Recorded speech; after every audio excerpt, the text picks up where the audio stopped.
अस्सलाम वालेकुम फ्रेंड्स। कुछ मक्का पाक में और मदीना पाक में होटलों में मैं रह के आया था। सस्ती तरीन होटल नहीं है, बिल्डिंगें हैं सस्ती तरीन। आम बंदे को नहीं पता होता कि होटल में और इकोनॉमी बिल्डिंग में, इकोनॉमी प्लस में और बिल्कुल सिंपल बिल्डिंग गेस्ट रूम में क्या डिफरेंस होता है।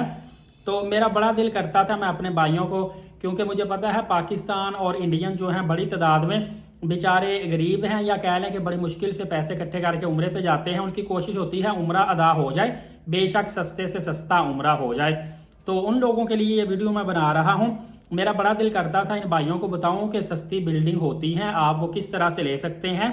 और आपको पता ही नहीं होता कि वो भी बिल्कुल 400-500 मीटर फासले पर बिल्कुल ऊपर मिल जाती है। लोग समझते हैं कि 1-1.5 किलोमीटर दूर जाएंगे वहां पे सस्ते होटल मिलते हैं। तो देखिए मक्का पाक में एक तो मैंने फुल व्लॉग बनाया हुआ है।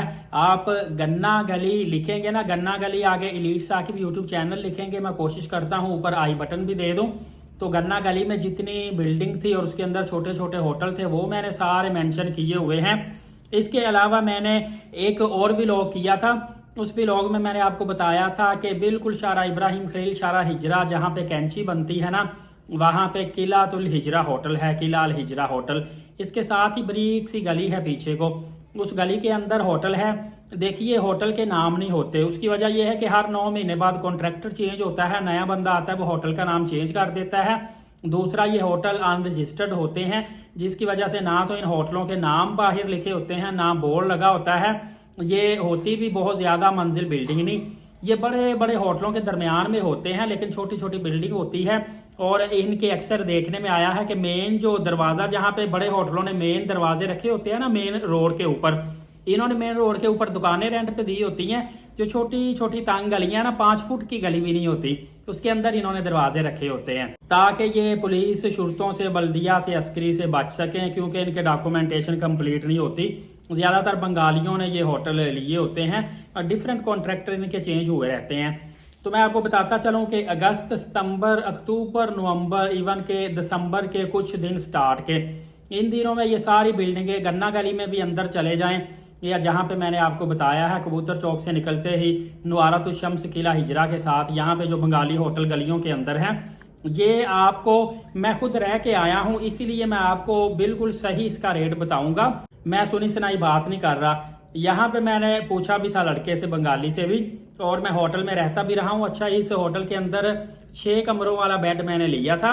बेड ये है कि गैप से नहीं थे लगे, बिल्कुल साथ साथ बेड लगे हुए थे, और बेड के अलावा बाकी समझ ले के जगह नहीं बची थी। इसके अंदर अटैच ही वाशरूम था, थोड़ा सा तंग वाशरूम था, कमोड वाला वाशरूम है था, और एक खिड़की लगी थी हवा के लिए, क्योंकि बिल्डिंग अंदर से तंग होती है, घुटन फील होती है। लेकिन वो खिड़की खोल लेना तो वो पीछे बाहर गलियों की तरफ, शारा इब्राहिम खलील की तरफ खिड़की खुलती है, मुंशिया रोड की तरफ खुली थी खिड़की, तो वहां से हवा वगैरह आती रहती है। और एक थक्का सा स्प्लिट एसी लगा होता है।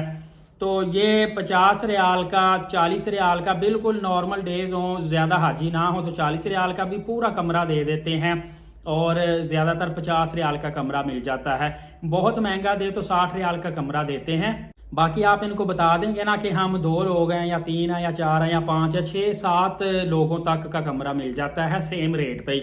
अगर 7 लोग हैं तो 7 बेड वाला आपको दे देंगे रूम, अगर 5 लोग हैं 5 बेड वाला, 3 लोग हैं 3 बेड वाला।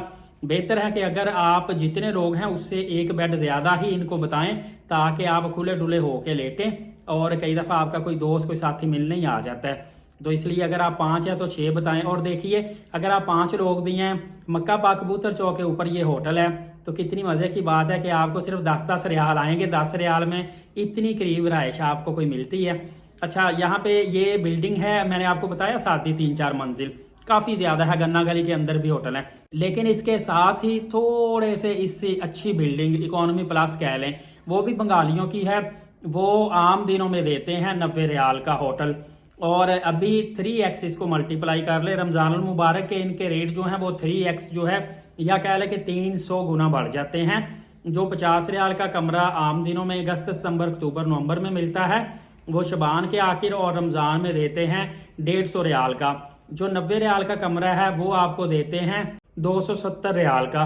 तो रेट रमजानुल मुबारक में 3 गुना बढ़ जाते हैं। इसीलिए मैंने दोस्तों को एक दफा पहले भी वीडियो में बताया था कि 40-50 रियाल का कमरा मिल जाता है। बल्कि रगदुल मदीना 8 जो मदीना पाक में होटल है ना, उसके मालिक के साथ मैंने एक वीडियो बनाई थी, तो उसमें 10 रियाल का मैंने बताया था बेड शेयरिंग और 50 रियाल का कमरा मिल जाता है। और ये मेरी वीडियो थी नवंबर में, मेरे ख्याल से मैंने बनाई हुई है वीडियो।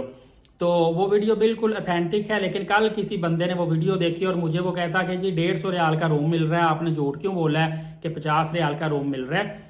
तो मैं पहले उसको रिप्लाई करने लगा, फिर मैंने सोचा यार मैं इसको क्या रिप्लाई करूं कि ये मेरी 2.5 महीने पुरानी वीडियो देख के अब मुझसे बहस कर रहा है। हालांकि उस वीडियो में मेरे ख्याल से शायद वो बंदे ने बताया हो कि ना, लेकिन ये तो एक नेचुरली बात है ना कि रमजानुल मुबारक में टिकटों के रेट भी बढ़ जाते हैं, होटल रेट भी बढ़ेंगे, हर चीज का रेट बढ़ता है, इवन के खाने के रेट बढ़ते हैं, जो ज़ियारतें बस से कराती हैं उसके रेट भी बढ़ जाते हैं। तो भाईजान इन्फॉर्मेशन गलत नहीं होती, आपकी टाइमिंग या आप कोई पुरानी मेरी वीडियो 3-4 माह या 6 माह पुरानी उठा के देखें और तब का जो रेट है कंपेयर करें अब के साथ, तो फिर आप कहें जी आप ऐसे कह रहे हैं, तो ये आपकी मिसअंडरस्टैंडिंग होती है। उम्मीद है आपको वीडियो अच्छी लगी होगी और यकीनन आपकी मालूमात में काफी ज्यादा इजाफा हुआ होगा। फर्दर अपडेट जानने के लिए एलीट साकिब यूट्यूब चैनल को सब्सक्राइब करके बेल नोटिफिकेशन को ऑल कर लें।